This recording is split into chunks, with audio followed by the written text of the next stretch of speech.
బాగానే పెడుతున్నా, అసలు ఈ రోజు పూజ చేయడం అనేటటువంటి దాని వల్ల వచ్చే ప్రయోజనం ఏమైనా ఉంటుందా? అసలు దాని వెనక ఏదైనా శాస్త్రీయమైన కారణం ఉంటుందా? విదురుడు ఎందుకు చెప్పాడు అసలు దైవానికి నమస్కారం చేయమని? నేను మీకు ఒక్క మాట చెప్తా, బాగా గుర్తుపెట్టుకోండి.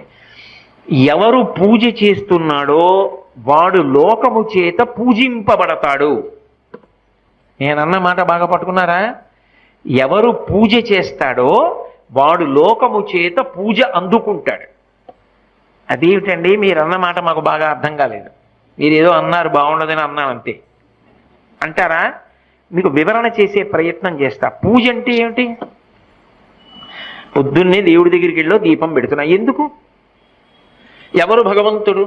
చంద్ర సూర్యౌచ నేత్రే కర్ణావాసా శిరోద్యౌ ముఖమవిదహనో యస్య వాస్తేయమద్భి అంతస్తం యస్య విశ్వం సురనర ఖగో భోగి గంధర్వ దైత్యై చిత్రం